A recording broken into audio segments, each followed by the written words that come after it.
নমস্কাৰ, স্বাগতম চিয়ৰ সাকচেছলৈ। নৱম মানৰ অইনৰ প্ৰতি ব্যৱহাৰ সত্যনাথ বৰাদেৱৰ এই পাঠটো তোমালোকৰ লগত আলোচনা কৰোঁ বুলি আহিছোঁ। সত্যনাথ বৰা তেখেতৰ বাক্যৰ গাঁথনি শব্দ প্ৰয়োগত আন বহু লেখকতকৈ বিশেষ বৈশিষ্ট্য আছে। সেই কথাটো মন কৰিবা, আৰু সেই বিশেষ কথাটো মন কৰিবৰ বাবেও তোমালোকক এই পাঠটো কিন্তু দিয়া হৈছে। সত্যনাথ বৰাৰ পৰিস্থিতি সম্পৰ্কে তোমালোকে কিতাপত আছে, জানি ল'বা যে তেওঁৰ সাৰুৱা মৌলিক বিষয়ৰ ৰচনা আসাম বন্ধু, মৌ, জোনাকী, বিজুলী আদি আলোচনীত প্ৰকাশ পায়। নিভাঁজ ঘৰুৱা গদ্যৰীতি আৰু জতুৱা ঠাঁচৰ উপযুক্ত ব্যৱহাৰে ৰচনাসমূহক এক গভীৰ বৈশিষ্ট্য দান কৰিছে।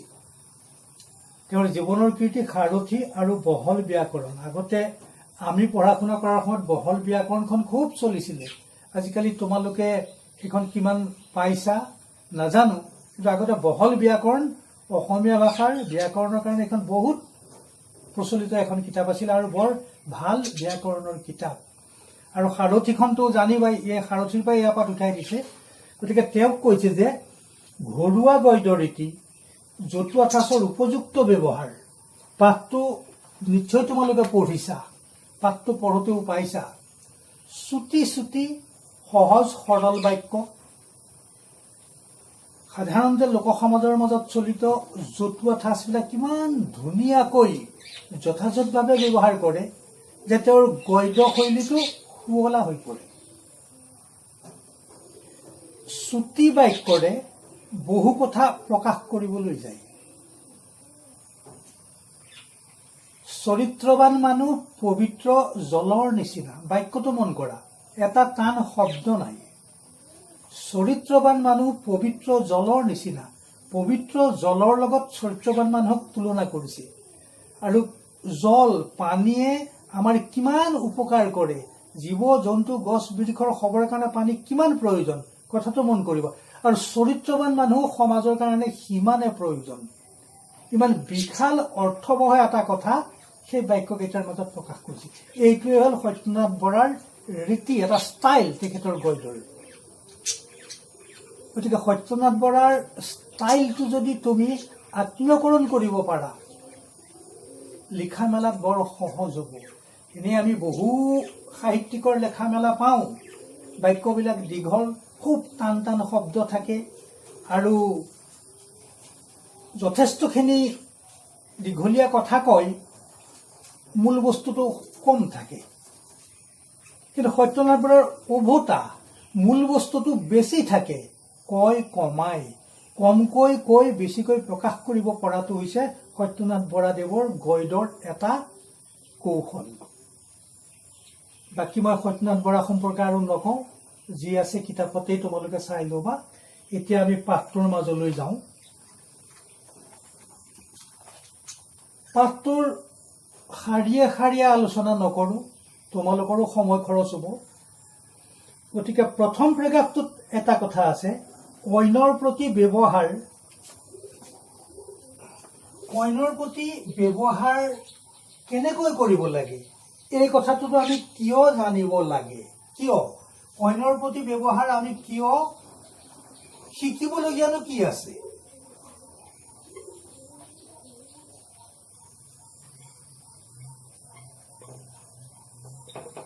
কিয় জানিব লাগে? ব্যৱহাৰ আমি আনৰ প্ৰতি কেনেকুৱা কৰিম, এই কথাটো নাজানিলেনো কি হয়? কিয় জানিব লাগে? মূল কথাটো হ'ল সেইটো। প্ৰথম পেৰেগ্ৰাফটোত আছে, মই চমুকে ক'ব বিচাৰিছোঁ, সমাজত তুমি আৰু মই অকলে নাই। সমাজৰ চাৰিওফালে সমাজৰ অন্যান্য ব্যক্তিসকলো আছে। তোমালোকৰ জ্যেষ্ঠসকল আছে, মা দেউতা খুৰা খুৰীহঁত আছে, শিক্ষক শিক্ষাগুৰুসকল আছে, সকলো আছে, মাহী পেহী এই সকলো আছে। গতিকে এই তুমি সমাজত বাস কৰোঁতে সঠিকভাৱে শান্তিৰে সুখেৰে বাস কৰিবলৈ হ'লে এই সমাজৰ অন্যান্য সদস্যসকলৰ লগত কেনে ব্যৱহাৰ কৰিব লাগে সেইটো আমি জানিব লাগিব। ব্যৱহাৰটো যদি নাজানো, ব্যৱহাৰটো যদি বেয়া হয়, তুমি নিজেও অসুবিধা পাবা আৰু তোমাৰ বেয়া ব্যৱহাৰে সমাজৰ আন সকলকো অসুবিধাত পেলাব। গতিকে সমাজ এখন সুশৃংখলভাৱে চলি থাকিবলৈ হ'লে সমাজৰ প্ৰতিজন ব্যক্তিয়ে পৰস্পৰৰ লগত কেনেকুৱা ব্যৱহাৰ কৰিব লাগে সেইটো আমি জানিব লাগিব। এইটো কথা ঠিক যে পাঠটো পঢ়াৰ পিছতহে যে তোমালোকে বা আমি আনৰ প্ৰতি ব্যৱহাৰ কৰিব জানিম সেইটো কথা নহয়। তোমালোকে ইতিমধ্যে সমাজৰ আনৰ প্ৰতি ভাল ব্যৱহাৰ কৰি আছা, কিন্তু কিয় কৰিব লাগে সেই কথাটো প্ৰথম প্ৰেক্ষাপটত সত্যনাথ বৰাদেৱে ক'বলৈ গৈছে। চোৱাচোন, যে যিবিলাকৰ সৈতে সংসাৰত সমাজ পাতি থকা হয় সেইবিলাক মানুহৰ ভিতৰত কাৰ লগত কেনেকুৱা ব্যৱহাৰ কৰিলে বা কেনেকৈ চলিলে সুখে সন্তোষে কাল নিয়াব পাৰি সংসাৰ যাত্ৰীয়ে তাক ভালকৈ জনা উচিত। সেইটো কাৰণে সংসাৰখনত সমাজখনত সুখে শান্তিৰে কাল নিয়াবলৈ হ'লে পৰস্পৰৰ লগত কেনেকুৱা ব্যৱহাৰ কৰিব লাগিব, এইটো খাটাংকৈ ভাল ব্যৱহাৰ কৰিব লাগিব, এই কথাটো জনা উচিত। সেইটোৱে হৈছে 1 নম্বৰ প্ৰেক্ষাপটত ক'বলগীয়া কথাকেইটা। এতিয়া 2 নম্বৰত কৈছে যে ব্যৱহাৰ আমি কৰিম, কেনেকুৱা ব্যৱহাৰ কৰিম, কিয় কৰিম জানিলো। 2 নম্বৰটোত কৈছে মিঠা মাত ব্যৱহাৰ প্ৰণালীৰ ঘাই মন্ত্ৰ। বাক্যটো মন কৰা, মিঠা মাত ব্যৱহাৰ প্ৰণালীৰ ঘাই মন্ত্ৰ। কিমান চুটি সহজ সৰল এটা বাক্য। 2 নম্বৰটো হৈছে আমি কেনেকুৱা ব্যৱহাৰ কৰিব লাগিব। 1 নম্বৰ কথা, মিঠা মাত।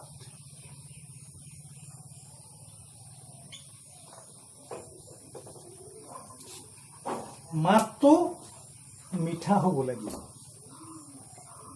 মানে মাতটো শুৱলা হ'ব লাগিব।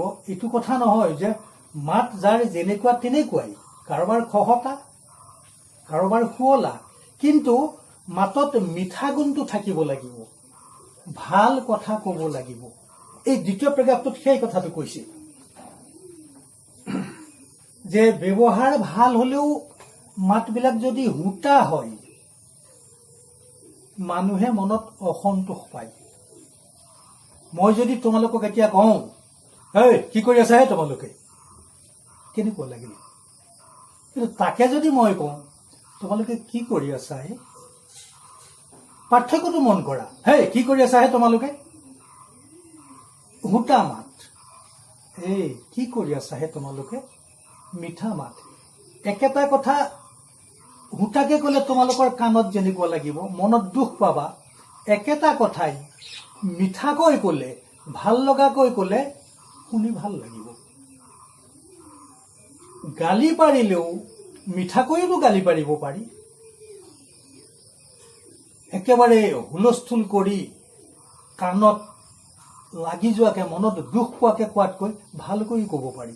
মই কৈছোঁ যে মই বেছি দীঘলীয়াকৈ মই আলোচনা কৰিবলৈ নাযাওঁ।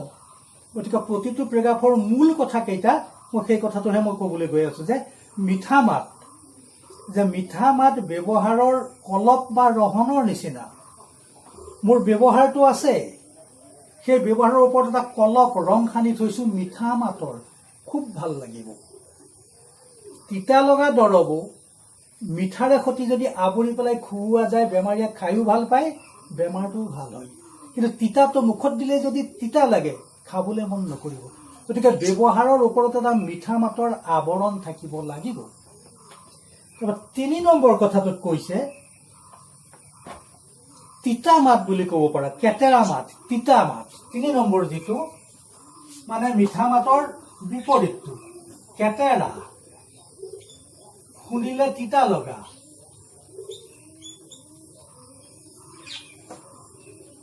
কেটেৰা মাত, তিতা লগা মাত।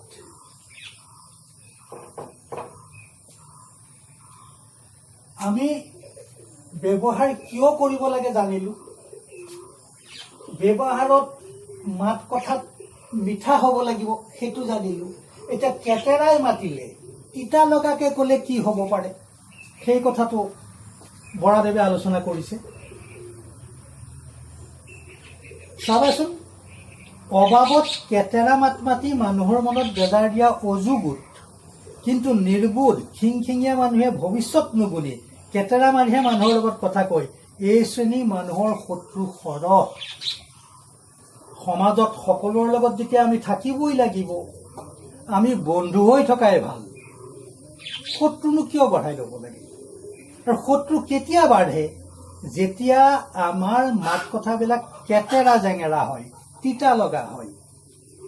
গতিকে আমি সমাজখনত তোমালোক আমি সকলো ভাল লগাকে থাকিব লাগিব, কাৰণ সমাজবদ্ধ জীৱ থাকিবই লাগিব সমাজত।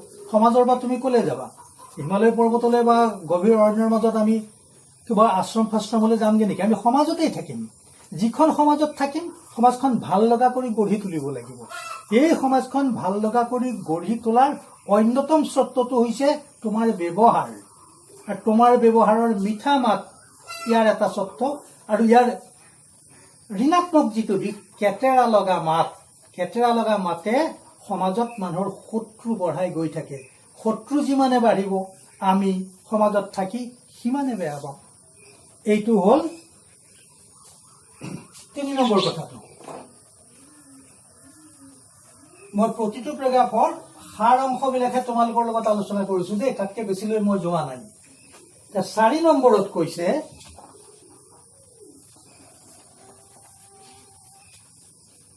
নম্ৰতা। প্ৰথম বাক্যটোৱে মন কৰিবাচোন। নম্ৰতা সজ ব্যৱহাৰৰ অনুপান বুলি কৈছে। অনুপান মানে কি?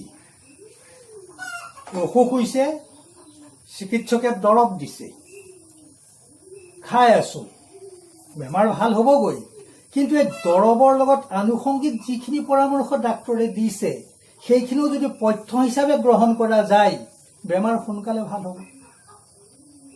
গতিকে ব্যৱহাৰৰ নম্ৰতা গুণটো হৈছে ব্যৱহাৰৰ অনুপান। ব্যৱহাৰ তোমাৰ ভাল, কিন্তু তাৰ লগতে তুমি যদি বিনয়ী হোৱা, যদি নম্ৰ হোৱা, ডাংকুপ মাৰি ফিতাহী মাৰি আস্ফালন কৰি যদি কথা বতৰা নকোৱা, নম্ৰতাৰে বিনয়ৰে শ্ৰদ্ধা সহকাৰে যদি তোমাৰ কথাখিনি তোমাৰ বক্তব্যখিনি কাৰোবাৰ আগত দাঙি ধৰা, বা ছোৱালীজনী ল'ৰাটো বৰ ধুনীয়া ব্যৱহাৰো বৰ ভাল, ইমান নম্ৰ, ইমান বিনয়ী, আৰু তাকে নকৰি যদি আমি একেবাৰে দাম্ভিকতাৰে অহংকাৰেৰে আস্ফালন কৰি যদি কওঁ বৰ অহংকাৰ, একেবাৰে গোপাল, এই মন্তব্য আহিব। গতিকে সমাজত কোনটো মন্তব্য আমাৰ বাবে প্ৰয়োজনীয়? ভাল, তুমি ভাল, তেওঁ ভাল, মই ভাল, আন সকলো ভাল, এই যদি ভাল হৈ গৈ থাকে সমাজখনেই দেখোন ভাল হৈ গৈ থাকিব। আৰু এই ভাল হ'বলৈ ব্যৱহাৰ ভাল হ'ব লাগিব। ব্যৱহাৰ ভাল হ'বলৈ ব্যৱহাৰত নম্ৰতা, বিনয়ী গুণটো থাকিব লাগিব। ইয়াৰ উদাহৰণ বহুত আছে। মাধৱদেৱৰ উদাহৰণলৈ যদি তোমালোকে চোৱা গম পাবা। তোমালোকৰ পাঠত আমি শিশুলীলা শংকৰদেৱৰ ক্ষেত্ৰতো তেওঁলোক কিমান বিনয়ী, এই কথাবিলাক মন কৰিবা। 4 নম্বৰটো হৈছে নম্ৰতা।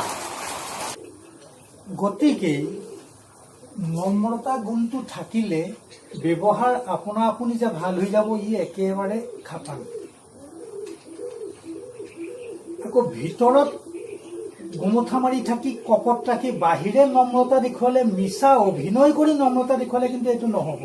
এইটো চল কৰা হয় বুলি কৈছে, ফাঁকি দিয়া হয় বুলি কৈছে। আৰু ফাঁকি দিয়া মানুহটো বেয়া, সেইটো তোমালোকে জানাই। মানুহজনৰ যদি নম্ৰতা থাকে ব্যৱহাৰত মিঠা মাতটো এনেই কিন্তু ওলাই আহিব। গতিকে নম্ৰতাটো যদি গুণ হয়, মিঠা মাতটো তাৰ ফল। নম্ৰতা যদি থাকে তাৰ ফল সদায় মিঠাই হয়। আৰু যদি মিঠা হয় মাত কথা, ব্যৱহাৰটো ভাল হ'বই। গতিকে নম্ৰতা কিমান গুৰুত্বপূৰ্ণ কথা তোমালোকে ভাবি চোৱা। কিন্তু ভিতৰি কপট ৰাখি বাহিৰে নম্ৰতা দেখুৱাৰ কোনো লাভ নাই, সেইটোও মনত ৰাখিবা। তাৰ পিছৰ পেৰাগ্ৰাফটোত কৈছে আনৰ ভাল গুণ প্ৰয়োজন অনুসৰি ফুটাই বখনা উচিত। ইয়াৰ পিছৰ যিটো 5 নম্বৰটো,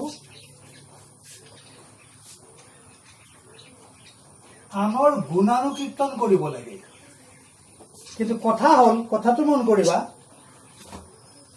নিজৰ গুণ গাবলৈ কিন্তু কোৱা নাই, আনৰ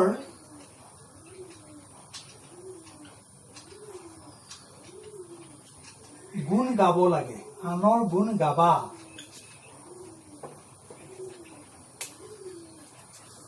যিসকল গুণী তেওঁলোকৰ গুণ গোৱাৰ কথাহে কৈছে। আকৌ আনৰ গুণ গাব লাগে মানে আৰু সকলোৰে গুণ গাই থাকিব লাগিব সেই অৰ্থতো কথাটো কোৱা নাই। কিন্তু সকলোৰে গুণ আছে। মানুহ মাত্ৰেই ভাল বা বেয়া থাকেই। বেয়াটোক বাদ দি ভালখিনিৰ গুণানুকীৰ্তন কৰিব লাগে, আনৰ আগত ক'ব লাগে, আনৰ গুণ গাব লাগে। কিন্তু মানুহজনক সন্মুখত ৰাখি তেওঁৰ গুণ গাব নালাগে, এইটো নিন্দা কৰাৰ নিচিনা হয়। মই তোমালোকৰ যদি গুণানুকীৰ্তন কৰি থাকোঁ তোমালোকৰ সন্মুখত, তোমালোক ইমান ভাল, মাত কথা ইমান ভাল, ব্যৱহাৰ ইমান নম্ৰ, শিক্ষকৰ প্ৰতি ইমান শ্ৰদ্ধা, মই সন্মুখত ৰাখি ক'ব নালাগে। তোমালোক নথকাত মই ক'ব লাগিব যে ক্লাছ 9ৰ ছাত্ৰ ছাত্ৰীসকল ইমান ভাল। বখানিম, আনৰ আগত তোমালোকৰ গুণানুকীৰ্তন কৰিম, তোমালোকৰ সন্মুখত তোমালোকক বহুৱাই লৈ, মানে এজন ব্যক্তিক সন্মুখতে ৰাখি তেওঁৰ গুণানুকীৰ্তন কৰাটো তেওঁক নিন্দা কৰা তুল্য হয়। সেই কথাটোও মন কৰিবলৈ কৈছে। আৰু যদি ক'বলগীয়া হয় খুব সীমাৰ ভিতৰত তেওঁৰ গুণখিনি ক'ব লাগে। কিন্তু এনে আনৰ গুণ বখানিব লাগে। এফাকি মাধৱদেৱে এফাকি কথা কৈছিলে জানা নহয়, যে সমাজৰ এচাম মানুহ আছে যি কেৱল বেয়াটোহে দেখে, এই মানুহটো একদম বেয়া। এচাম আছে আকৌ ভাল বেয়া দুইটা দেখে। নাই, মানুহটোতো বেয়া হয় কিন্তু এইখিনিতো ভাল গুণো আছে। নিৰপেক্ষভাৱে ভাল বেয়া দুয়োটা লয়। আকৌ এচাম আছে বেয়াটো নেদেখেই, ভালখিনিহে দেখে আৰু তাকে প্ৰচাৰ কৰি থাকে। অকণমান ভাল তাকে ইমানখিনি কৰি প্ৰচাৰ কৰি থাকে। মানে উত্তম উত্তমে অল্প গুণ কৰয় বিস্তৰ, এই কথাটো আছে। যিজন মানুহ উত্তমতকৈও উত্তম, সেই মানুহজনে অলপ গুণ আছে কাৰোবাৰ গাত, তাকে বিস্তৰ কৰি দেখুৱাই দিয়ে। গতিকে আনৰ গুণ বখানিব লাগে। ব্যৱহাৰ সমাজত থাকিবলৈ হ'লে, ব্যৱহাৰ ঠিক কৰিবলৈ হ'লে আমাৰ মিঠা মাত লাগিবই, কেটেৰা মাত নেলাগে, নম্ৰতা থাকিবই লাগিব। আৰু আনৰ ভাল গুণ যিমান পাৰা আনৰ আগত ক'ব লাগিব। বেয়া গুণটো পাৰিলে চাবই নালাগে, ভালটোহে চাব লাগে। ভালখিনিকে যদি কৰি গৈ থকা যায়, তেওঁৰ ভাল গুণ শুনি মেলি আনো প্ৰভাৱিত হ'ব। অন্যসকল প্ৰভাৱিত হ'লে তেওঁলোকো ভাল হৈ গৈ থাকিব। এনেকৈ ইজনৰ বা সিজনলৈ ভাল গুণবিলাক যেতিয়া প্ৰসাৰিত হৈ গৈ থাকিব, গোটেই সমাজখনেই সুন্দৰ হৈ পৰিব। এই কথাটো বৰাদেৱে কথা কেইটাৰ মাজেৰে ক'বলৈ গৈছে। এইটো হৈছে আনৰ গুণ বখনা। তাৰ পিছৰটো হৈছে গুপ্ত কথা লুকুৱাই ৰাখিব লাগে। এইটো এটা বৰ ডাঙৰ কথা। কিন্তু আমাৰ মনত লোকৰ গোপন কথাবিলাক জানিবলৈ মন যায়, আৰু জানিবলৈ মন যোৱাই নহয়, আমি গোটেইখনত একেবাৰে সন্ধালনি কৰি ঘূৰিবলৈ মন যায়। গোটেইবিলাকত কৈ থাকিবলৈ মন যায়, অমুক তেনেকুৱাহে, অমুকৰ তেনেকুৱাহে। চাবাচোন ঘৰবিলাকত, গাঁওবিলাকত, আড্ডাবিলাকত বেছিখিনি কথা কোনোবা এজন ব্যক্তিৰ, কোনোবা এগৰাকী মহিলাৰ বা কোনোবা ছাত্ৰৰ এই ক'ব নলগীয়া গোপন অধ্যায় কেনেবাকৈ কোনোবাই জানিলে তাকে গৈ পেলাই বন্ধুৰ লগত আলোচনা কৰি থাকে, বান্ধৱীৰ মাজত ধুনীয়া মেল পাতি থাকে। গতিকে গোপন কথা, গুপ্ত কথা সদৰি কৰিব নালাগে।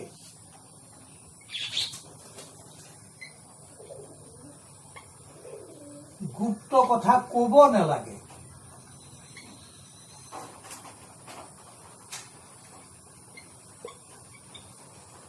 নিজৰে হওক বা লোকৰে হওক, তোমাৰ মোৰ নিজৰো বহুত অকথিত কাহিনী থাকে। কৈছো নহয়, মানুহ ভাল বেয়া আছে। আমাৰ মনত যিমান ভাল আছে বেয়াও আছে।